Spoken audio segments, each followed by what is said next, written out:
Store, turn left. I'm like, I'm grown, turn left. I'm a grown man, turn left. You done lost your mind, turn left.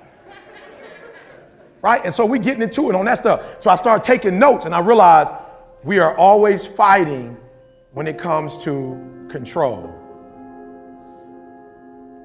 And I did my homework and I realized after doing the assessment, paired ours together, we had our coach run some stuff down. I realized that my wife, and then we took the values and then the attributes afterwards. So 3 tests. So when we took the values, that was the game changer. I saw the 99.99, but the values taught me that the reason why she executes is because she wants to get things done. I'm sorry, you gotta hear me guys, please, I'm gonna go slow. The reason why she's a control freak is because she values the mortgage getting paid, the student loans getting paid, the house getting paid off. We don't have any debt. She values getting things done to protect her family. So when I saw the values, I was like, yo, we both want to be in control. But her control is based on something substantive. Gotta hear what I'm saying. Her control ain't on feelings. Her control is on taking care of the family and get to the next level. I wanted to be in control because I left home at 16. I started running away probably about 13. At 16, I was just like, yo, I'm just gonna be real. Like, I can't deal with this. And what I realized looking back, I'm so high, y'all, this stuff is important, right? I'm so high with this that I work better with people who are 99.99. I work best with flamingo. That's why me and Nikki high flamingo. So when I talk to certain people, they're like, I don't understand that. I'm like, I gotta stop talking to y'all then. Because what I used to do, because I love people, was compromise and try to say it in a way they can understand it. And they'd be like, you're going too slow. I mean, you're going too fast. Slow it down. I'm like, yo, we can't run together. You running a marathon, I'm running a sprint. I can't work with you no more. I gotta work with people who understand me. And then once we get the vision out, whatever. So I left home at a very young age because I was like, yo, for real, I'm just not feeling this. I'm not feeling like a curfew. I'm not feeling this. Ain't nobody on the block I'm not feeling this. I'm not feeling whippings. I'm getting whippings, bro, as a teenager. We moved to the suburbs. At school, kids like, you still getting whippings? In the suburbs, they weren't getting whippings like that. And I was like, yo, I'm getting whippings? Like my boys was like, you still letting him it ain't even your real father. You let my man put his hands on you? And so at 16, I was like, yo, I gotta go. I gotta live life on my own terms. Bottom line, I was homeless. I'd be laughing at kids when they like, I can't take this no more. And their parents call me like, Eric, let's do some. My man be on the phone like, I can't take my father no more. I'm like, you must be lying because you're still at the crib. I couldn't and I left. So you bluffing. All right, ma'am, don't pay me no more. He bluffing. He's still at the crib. I left. I was like, I got to be in control of my life.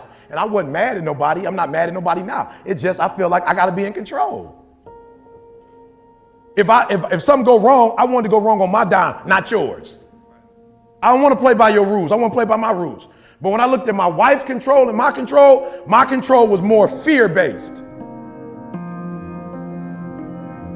My control was more feelings. I'm caught up in my feelings. My wife don't have nothing to do with it. So me and my wife came to a truce. And I was like, you know what, sweetheart? Yeah, you need to be in control. I apologize for all this fussing I've been doing. I didn't know why I was doing it, but I felt like you was coming up against my control. And she was like, sometimes you want me to be your mom. Sometimes you don't. I was like, I'll never want you to be my mom. She's like, yes, you do. Here go the paperwork. You told me to put the paperwork up. You do want me to be your mama. But it's like selective.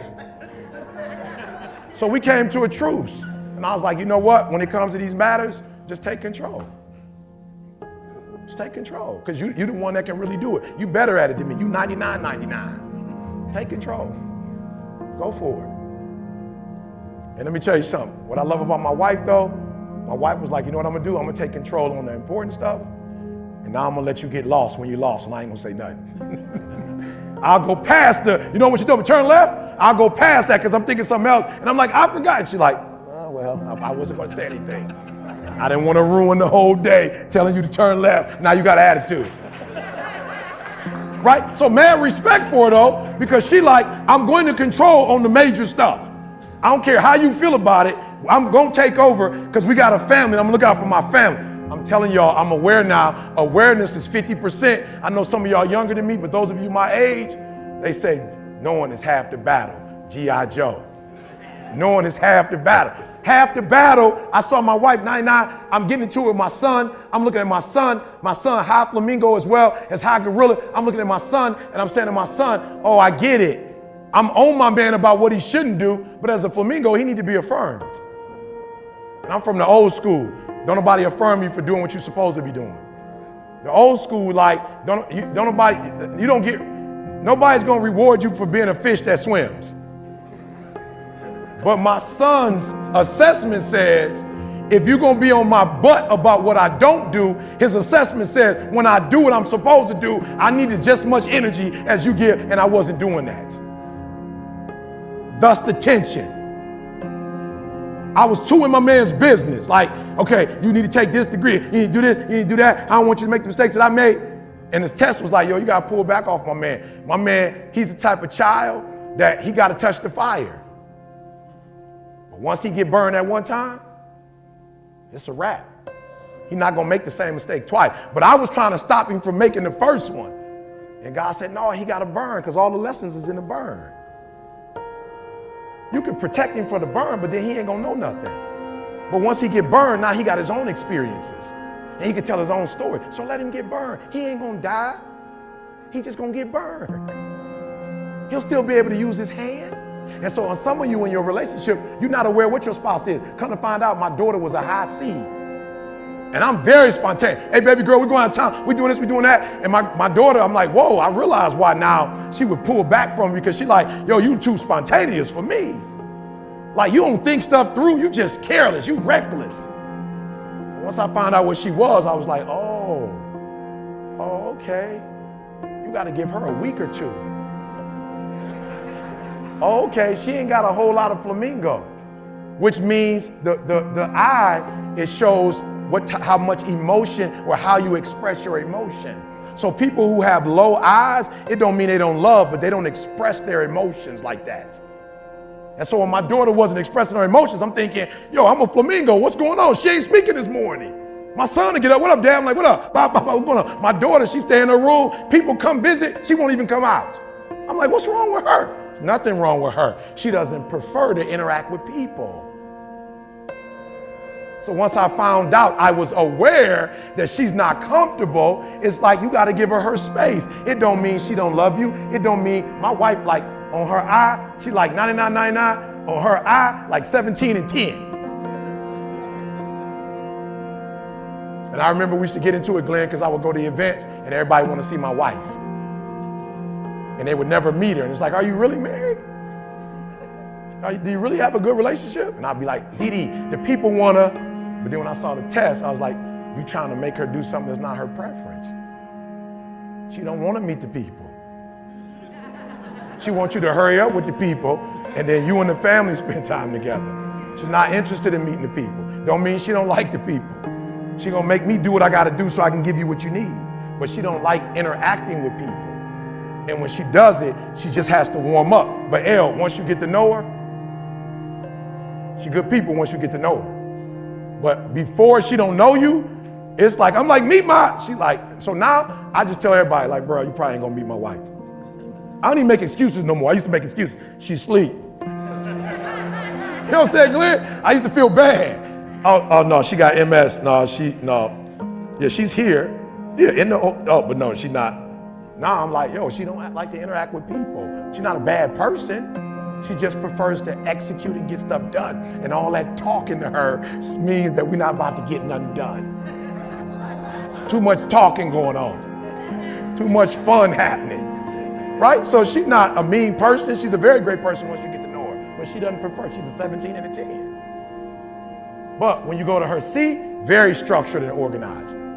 Any document I need, I can go to a room, it's all lined up. We die, the trust, the kids will know which bank to go to, everything. I promise you, if my kids was relying on me, they wouldn't know how much money we had. They wouldn't know what none of their degrees. Somebody called me today, do you really have a degree in whatever? I was like, yeah. I was like, but I don't know where my degrees are. My wife was like, go upstairs in the office, look, sit down on the right. There's a cabinet, pull that out. The second one from the bottom, grab that, and you'll find all your degrees. I went up there. I was like, it's here. It's right here. She was like, you hate systems, but you love my systems.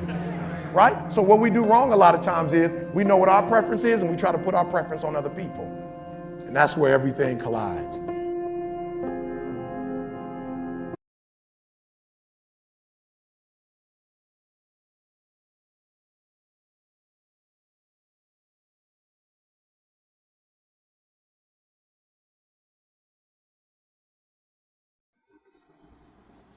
How to be effective. Being effective involves a combinations of skills, habits, and mindset.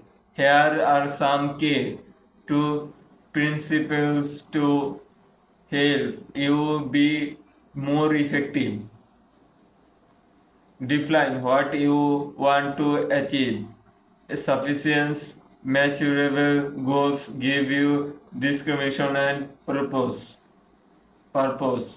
Focus on high impact and activities that's aligning with your goals. Use the technical like and usable urgent impact metrics to prioritize effectively. Use time to management technically cues such as Promosodor and technically working is forced to interpret the time of blocking. Consistent habit lead to productive. Establish routine for starting your day, holding tasks and winding down. Keep your workspace and digital files organized. Use to talk like take an engagement to apps to track that and decline. Don't be afraid to delegate takes to other if it helps achieve goals faster. Effective teamwork and collaborating can multiple productivity. Keep improvement your skill and knowledge replement to your goals. Stay uploaded with industry trends and developments. Be flexible and adaptable to changes. Learn to adjust your plans and struggles as needed. Minimize distractions and practice deep work to technical to maintain force during to tasks. Regularly review your programs and learn your experience. Identify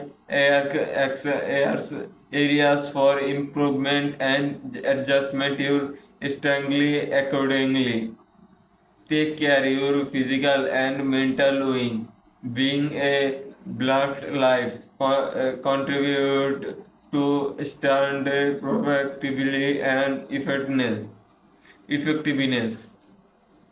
By inspiring those principles into the daily routine and mindset, you can improve your effectiveness and achieving both personal goals.